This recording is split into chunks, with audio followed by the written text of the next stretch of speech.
As A political party ನೀವು ದೇಶದ issues ಇದೆ, ಇಶ್ಯೂಸ್ ಬಗ್ಗೆ ಮಾತಾಡಿ. ರಾಮ ನಿಮ್ಗೆ ಸೇರಿದವನಲ್ವಾ ಗುರು? ರಾಮ ನಿಮ್ಗೆ ಸೇರಿದವನಲ್ವಾ? ಸೇರ್ ಆಗಿದೆ. ರಾಜಕಾರಣ ಮಾಡ್ತೀರಾ? ಇದನ್ನ ಯಾಕೆ ರಾಜಕಾರಣ ತರ್ತೀರಾ? ನೀವು ಮಾಡ್ತೀರಾ? ರಾಮ ಭಕ್ತರು ಅಂತ ದೇಶದಲ್ಲಿ ಇರ್ತಕ್ಕಂಥ ಪ್ರತಿಯೊಬ್ಬರು ಯಾರು ಇಷ್ಟ ಇದೆ ಅವರೆಲ್ಲ ಮಾಡಿ. ನಿಮಗೆ ರಾಜಕಾರಣ ಬಿಜೆಪಿ ನೀವು ತಗೊಂಡೋಗಿ ಕಾಂಗ್ರೆಸ್ ಅನ್ವಯಿಸ್ತದೆ. ಕಾಂಗ್ರೆಸ್ ಇವತ್ತು ರಾಮ ಮಂದಿರ ಕಟ್ಟೋದಕ್ಕೆ ಬೆಂಬಲ ಕೊಟ್ಟಿದ್ದೀವಿ.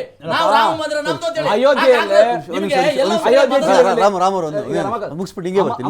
ಅಯೋಧ್ಯೆಯಲ್ಲಿ ರಾಮನ ದೇವಸ್ಥಾನ ಇವಾಗ ಕಟ್ತಾ ಇರಲ್ಲ, ಇದಕ್ಕೆ ಮುಂಚೆನೆ 7,000 ದೇವಸ್ಥಾನಗಳಿವೆ ಅಯೋಧ್ಯೆ ಜಿಲ್ಲೆನಲ್ಲಿ. 7,000 ದೇವಸ್ಥಾನಗಳು ಈಗ ರೈಟ್ ನಾವ್ ಇದಾವೆ.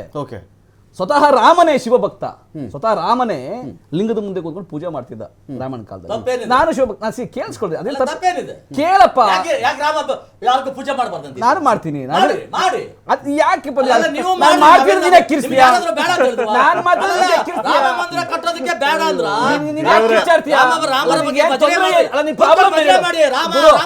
ರಾಮ ಶ್ರೀರಾಮಚಂದ್ರ ಅಯೋಧ್ಯೆ ರಾಮ ಅಂತ ಹೇಳಿ ಯಾರು ಬೇಡ ನಿಮ್ಗೆ? ಕಾಂಗ್ರೆಸ್ ಹೇಳ್ಬೇಡಿ ನೀವು. ಪ್ರಾಬ್ಲಮ್ ಏನು, ಯಾಕೆ ಕಿರ್ಚಾಡ್ತಿದ್ಯಾ ಅಂತ ಅರ್ಥ ಆಗಿಲ್ಲ ನನಗೆ. ರಾಮ ಅಂತ ಹೇಳ್ತೀರಿ, ಯಾಕೆ ಹೇಳ್ತೀರಿ? ಅದಕ್ಕೊಂದು ಧರ್ಮ ಕಟ್ತೀರಿ, ಒಂದು ರಾಜಕೀಯ ಪಕ್ಷಕ್ಕೆ ರಾಮ ಎಲ್ಲರಿಗೂ ರಾಮ ಕಾಂಟ್ರಿಬ್ಯೂಷನ್ ಇಲ್ಲ. ಇವತ್ತು ಉದಾಹರಣೆಗೆ ನರೇಂದ್ರ ಮೋದಿ ಹೋಗ್ತಾರಲ್ಲ, ಅವರ ಕಾಂಟ್ರಿಬ್ಯೂಷನ್ ಇಲ್ಲ. ನೀವು ಹೇಳಿ, ಈ ಕಾಂಟ್ರಿಬ್ಯೂಷನ್ ಇತ್ತು, ಅವ್ರು ಸಾಕ್ಷಿ ಆಗಿದ್ರು, ಕೋರ್ಟ್ಗೆ ಹೋಗಿದ್ರು, ಅಥವಾ ಯಾವ್ದೋ ಅಪ್ಲಿಕೇಶನ್ ಹಾಕಿದ್ರು, ಯಾವ್ದೋ ವಕೀಲರು ಮೀಟ್ ಮಾಡಿದ್ರು, ಯಾವ್ದಾದ್ರು ಒಂದೇ ಒಂದು ವಿಷಯ ಇದ್ರೆ ಹೇಳಿ. ಏನಿಲ್ಲ. ಅದು ದೇಶದ ಪ್ರಧಾನಮಂತ್ರಿ, ರಾಷ್ಟ್ರಪತಿನೂ ಕರೀಲಿ, ರಾಷ್ಟ್ರಪತಿಯವರು ಒಳಗಡೆ ನಿಂತ್ಕೊಂಡು ಪೂಜೆ ಮಾಡ್ಲಿ. ಅದು ಸ್ವಾಮೀಜಿ ಇದಾರಲ್ಲ ಆಚಾರ್ಯರು, ಅವ್ರ ಜೊತೆ ಮೋದಿ ಜೊತೆಗೆ ರಾಷ್ಟ್ರಪತಿಗಳು ನಿಂತ್ಕೊಂಡು ಪೂಜೆ ಮಾಡ್ಲಿ. ಅದಕ್ಕಂತಾರೆ ಇಡೀ ದೇಶದಲ್ಲಿ ರಾಮ ಅಂದ್ರೆ ಏನು, ಯಾರನ್ನು ತಿರಸ್ಕಾರ ಮಾಡ್ತಾರ? ರಾಮ ಅಂದ್ರೆ ಶಾಂತ ಸೌಮ್ಯ ಸ್ವಭಾವದರಲ್ವಾ? ಭಕ್ತಿ ಭಾವ ಜನಗಳು ಬೇರೆಯವ್ರಿಗೆ ಇರಬಾರ್ದ? ಇವ್ರು ಹೇಳೋರ್ಗೆ ಮಾತ್ರ ಅಲ್ಲಿ ಭಕ್ತಿ ಇರ್ಬೇಕಾ? ಇವ್ರ ಮಾತ್ರ ತೀರ್ಮಾನ ಮಾಡ್ಬೇಕು? ಹಂಗ್ ಮಾಡಬಾರ್ದು. ತಾರತಮ್ಯ ಮಾಡಬಾರ್ದು, ಭೇದ ಮಾಡಬಾರ್ದು. ನಾನು ತ್ರೇತಾ ಯುಗದಲ್ಲಿ ಹೆಂಗಿತ್ತು, ದ್ವಾಪರ ಯುಗದಲ್ಲಿ ಹೆಂಗಿತ್ತಿಲ್ಲ. ಈ ಸಮಯದಲ್ಲಿ ಸಂವಿಧಾನದ ಯುಗ ಇದು.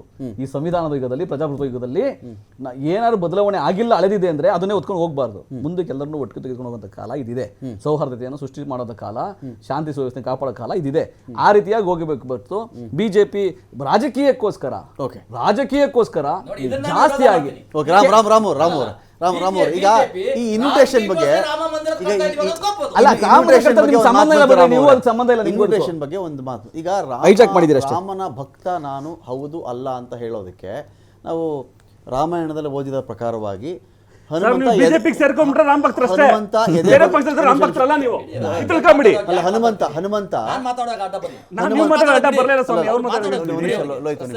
ಹನುಮಂತ ಎದೆ ಬಗ್ಗೆ ತೋರಿಸಿದ್ದ ರಾಮ ಇದ್ದಾನೆ ಅಂತ ಹೇಳಿ.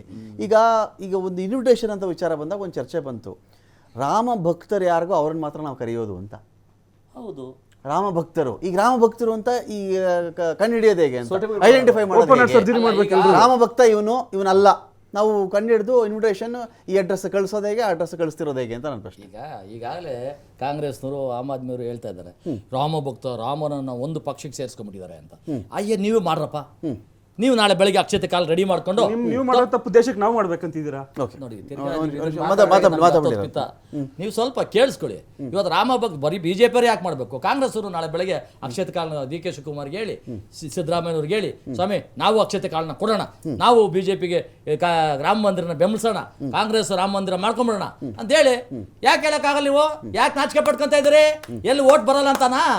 ದೇಶಭಕ್ತರು ಎಲ್ಲ ಓಟ್ ಹಾಕಿ ನೀವು ಜೈ ಶ್ರೀರಾಮ್ ಅಂತ ಹೇಳ್ತೀರಾ? ಈಗ ಹೇಳಿ, ಜೈ ಸೀತಾರಾಮ್, ಜೈ ಸೀತಾರಾಮ್ ಸರ್. ಬರೀ ರಾಮ್ ಅಲ್ಲ, ಜೈ ಸೀತಾರಾಮ್ ಅಂತ ಹೇಳ್ತೀವಿ. ಜೈ ಶ್ರೀರಾಮ್, ಜೈ ಶ್ರೀರಾಮ್. ಹೌದು, ರಘುಪತಿ ರಾಘವ ರಾಜಾರಾಮ್. ಆಯ್ತಾ, ರಘುಪತಿ ರಾಘವ ರಾಜಾರಾಮ್, ಜೈ ಶ್ರೀರಾಮ್. ಹೌದು, ಅದ್ರ ಹೇಳ್ತಾರೆ ನಾನು. ಓಕೆ, ರಘುಪತಿ ರಾಘವ ರಾಜಾರಾಮ್ ಮಾಡಿ ನೀವು.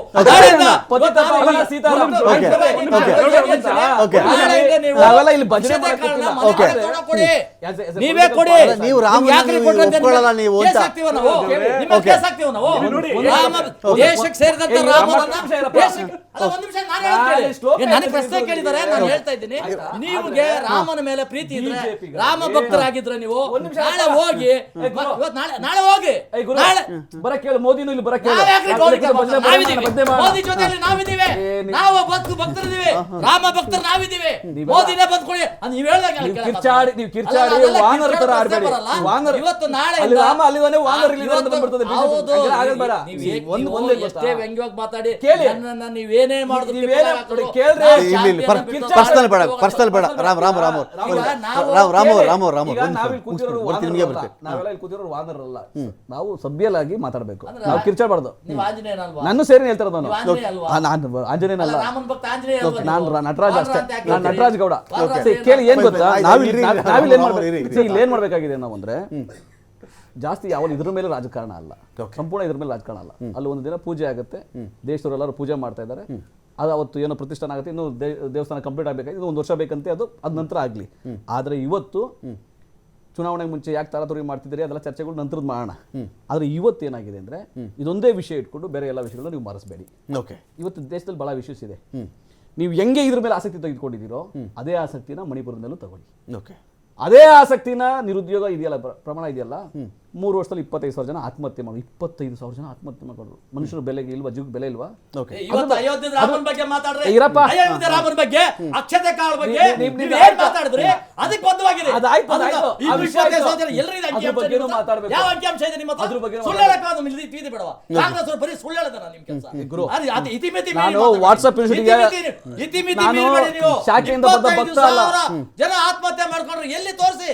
ಯಾರು ಹೇಳಿದ್ರು ನಿಮ್ಗೆ? ಈಗ ತೋರಿಸ್ತೀನಿ. ನಾಟಕ ಆಡ್ತೀರಿ ಏನ್ ನೀವು? ಮಾಡ್ತೀರಿ ನೀವು ಈಗ? ನಾಟಕ ಆಡಕ್ ಮಾಡಕ್ ಮೋದಿಗೆ ಮುರ್ದಾ ಬಂದಿದೆ. ಇವತ್ತು ನಾನು ತೋರಿಸ್ತೀನಿ. ಮೋದಿಗೆ ಮುರ್ದಾ ಬಂದಿದೆ. ಯಾಕೆ ಹೇಳ್ತೀವಿ? ಮತ್ತೆ ಇದು ಬಾಯಿ ಸತ್ಯ ಕೂತ್ಕೊಳ್ಳಿ. ಇದೆ. ಬಾಯಿ ಮುಚ್ಕೊಂಡು ಕೂತ್ಕೊಳ್ಳಿ. Defamation case ಹಾಕ್ಬೇಕಾಗ್ತದೆ. ನೋಡಿ, ನಾನು ಸುಳ್ಳು ತೋರಿಸ್ತೀನಿ. ಮಾತಾಡ್ಬಿಟ್ರೆ. ನಾನು ತೋರಿಸ್ತೀನಿ. ಮಾಧ್ಯಮದಲ್ಲಿ ಕೂತ್ಕೊಂಡು ಸುಳ್ಳು ಹೇಳಕ್ ಬರ್ಬೇಡಿ. ಸತ್ಯ ಇದನ್ನ ತೋರಿಸ್ತೀನಿ. ಆಯ್ತು, ತೋರಿಸ್ತೀನಿ. ಇವಾಗ ಮೋದಿ ರಾಮನ ಮುರ್ದಾ ಭಕ್ತರು, ಬದುಕ್ತೀರಾ ನೀವು? ನೀವು ರಾಮನ ಕೇಳಿ, ಭಕ್ತರು, ಮೋದಿ ರಾಮನ ಮುರ್ದಾ ಬದುಕ್ತೀರಾ? ವಿರೋಧಿಗಳು ಓಕೆ. ಯಾರು? ನೀವು ಅದನ್ನ ಹೇಳಿ. ಈಗ ನಾನು ರಾಮ ಈಗ ಭಕ್ತರಾಗಿದ್ರೆ ನಾಳೆಯಿಂದ ಅಕ್ಷತೆ ಕಾಳನ್ನ ನೀವೇ ತಗೊಂಡು ಕೊಡಿ ಮನೆ ಮನೆಗೆ. ನಿಮ್ ಕಾಂಗ್ರೆಸ್ ಅವ್ರ ಮನೆಗೆ ಕೊಡಿ. ಬಿಜೆಪಿಗರಿಗೆ ಯಾರ ಮನೆ ಬೇಕಾದ್ರೆ ಕೊಡ್ಕೊಳ್ಳಿ. ಬಿಜೆಪಿಗರಿಗೆ ನೈತಿಕತೆ ಅನ್ನೋದೇ ಇಲ್ಲ. ಬೌದ್ಧಿಕ ದಿವಾಳಿತನ ಕಾಣ್ತಾ ಇದೆ ಬಿಜೆಪಿ. ಯಾಕೋ ಯಾಕೋ ಯಾಕಂದ್ರೆ ಯಾಕೆ ದಿವಾಳಿತನ ಮಾಡ್ತಾರೆ? ರಿಯಲ್ ಇಶ್ಯೂಸ್ ಮೇಲೆ ದೇಶವನ್ನ ರಿಯಲ್ ಇಶ್ಯೂಸ್ ರಾಮದೇವರು, ದಿಕ್ಕು ತಪ್ಪಿಸಕ್ಕೆ. ಅಯೋಧ್ಯೆ ರಾಮ, ಏ, ಇರ್ರಿ, ಮುಗೀತು. ರಾಮರಾಜ್ಯ. Okay, okay. ಗಾಂಧಿ ಏನ್ ಹೇಳಿದ್ರು? ರಾಮರಾಜ್ಯ ಸ್ಟಾರ್ಟ್ ಆಗ್ಬೇಕಂದ್ರು. ಆ ನೀವು ರಾಮರಾಜ್ಯ ಗೋಡ್ಸೆಗಳಾಗ್ಬಿಟ್ರಲ್ರಿ ನೀವು. ಬಿಜೆಪಿ ಗೋಡ್ಸೆಗಳಾಗ್ಬಿಟ್ಟಿದ್ದೀರಲ್ಲ. ಪ್ರತಿ ಓಕೆ. ಮನೆ ಮನೆಗೂ ಬಿಜೆಪಿ ಈಗ ವಿಷಯ ಏನ್ ಗೊತ್ತಾ, ರಾಮ ಅಕ್ಷತೆ ಕಾಳು ಇದ್ರ ಮೇಲೆ ಬಿಜೆಪಿ ತಲೆ ಮರೆಸ್ಕೊಳ್ಳೋ ಪ್ರಯತ್ನ ಮಾಡಬಾರ್ದು. ಓಕೆ, ಇದ್ರ ಹಿಂದೆ ಬಿಜೆಪಿ ತಲೆ ಮರೆಸ್ಕೋಬಾರ್ದು. ಯಾಕಂದ್ರೆ ರಿಯಲ್ ಇಶ್ಯೂಸ್ ಇದೆಯಲ್ಲ. ನಾನು ನಿರುದ್ಯೋಗಿಗಳ ಆತ್ಮಹತ್ಯೆ ಅಂದೆ. 3 ವರ್ಷದಲ್ಲಿ 25,000 ನಿರುದ್ಯೋಗಿಗಳು ಉದ್ಯೋಗ ಸಿಕ್ಕಿಲ್ಲ ಅಂತ ಆತ್ಮಹತ್ಯೆ ಮಾಡ್ಕೊಂಡಿದ್ದಾರೆ ಇತಿಹಾಸದಲ್ಲಿ. ಇದೆಂತ ಪರಿಸ್ಥಿತಿ ಇರಬೇಕು? ಒಂದು ಟಿವಿ 5 ಒಂದು ಮರ್ಯಾದೆಯಿಂದ ನಿಮ್ಮನ್ನು ಕರೆದು ಒಳ್ಳೆ ವಿಷಯ ಮಾತಾಡಿದ್ರೆ 25,000 ಜನ ಆತ್ಮಹತ್ಯೆ ಮಾಡ್ಕೊಂಡ್ರಂತ ಸುಳ್ಳು ಹೇಳ್ತೀರಾ ನೀವು? ಸುಳ್ಳು ಹೇಳಕ್ ಹೋಗ್ಬೇಡಿ. ಸುಳ್ಳು ಮಾಹಿತಿ ಕೊಡ್ಬೇಡಿ ನೀವು. ಅಲ್ಲ, ಕೊಡಿ, ರೆಕಾರ್ಡ್ ಕೊಡಿ. ಸುಳ್ಳೆಲ್ಲ ಮಾಹಿತಿ ಕೊಡ್ತೀರಾ ನೀವು? ನೀವು ಕಿರ್ಚಾಲ್ ನನಗೆ ಕೊಡ್ಲಿ. ಇವತ್ತು ರಾಮ ಮಂದಿರದ ಬಗ್ಗೆ ಕೇಳಪ್ಪ ಚರ್ಚೆ ನೀನು. ಮಾಡಿ. ರಾಮ ಮಂದಿರದ ಬಗ್ಗೆ ಮಾತಾಡಿ. ಈಗ ನೋಡಿ, ರಾಮ್ ರಾಮ್ ನನಗೆ ಗೊತ್ತಾ, ನಾವು ಇಡೀ ದೇಶ ಕೂಗ್ತಾ ಇದೆ. ನೀವು ಎಲ್ಲೋ ಒಂದ್ ಕಡೆ ಅಸಹಾಯಕರಾಗ್ಬಿಟ್ಟು, ಕೇಳಪ್ಪ ಈಗ. ಎಲ್ಲೋ ಒಂದ್ ಕಡೆ ಈಗ ನಿಶಕ್ತರಾಗ್ಬಿಟ್ಟಿದ್ದೀರಾ. ಆಯ್ತಪ್ಪ, ನನಗೆ ನೀನು ಮಾತು ಹೇಳ್ದೆ, ನೀನೇನಾದ್ರು ಕಿರ್ಚಾಡು. ನೀವು ಮ್ಯಾಟರ್ ಡೈವರ್ಟ್ ಒಂದ್ ನಿಮಿಷ, ಮಾಡ್ಬೇಡಿ. ಅದಕ್ಕೆ ಬೇರೆ ದಾಖಲೆ ಕೊಡಿ, ಮಾತಾಡೋಣ. ಇಲ್ಲ ಅಂದ್ರೆ ನಿಮ್ಮ ಮೇಲೆ ಫೈನ್ ಫೈನ್ ಫೈನ್ ರಾಮ್ ಒಂದ್ ನಿಮಿಷ ಗದ್ಲ ಗದ್ಲ ಕೇಳ್ರಿ. ಕ್ರಿಮಿನಲ್ ಕೇಸ್ ಹಾಕ್ಬೇಕಾದ್ರೆ ಗದ್ಲ ಗದ್ಲ ಸುಳ್ಳು ಹೇಳಕ್ ಹೋಗ್ಬೇಡಿ. ನೀನೇನ್ ನನ್ನ ಮೇಲೆ ಕ್ರಿಮಿನಲ್ ಕೇಸ್ ಹಾಕೋ. ಎಲ್ಲಕ್ಕೂ ರೆಡಿ ಆಗಿದ್ರಿ ನೀವು. ಕೇಳಿ. ಸುಳ್ಳು ಹೇಳಕ್ ಹೋಗ್ಬೇಡಿ. ಗುರು ನಿಜ ಹೇಳಿ. ಒಂದ್ ನಿಮಿಷ ಆಗ್ತಾ ಇದೆ. Fine, fine. ಅಕ್ಷತೆ ಕಾಳ ಇದು ಸಭ್ಯತೆ ಅಲ್ಲ. ಚರ್ಚೆ ಬಿಜೆಪಿ ಹೋಗ್ತಾರೆ, ಸಭ್ಯತೆ ಅಲ್ಲ.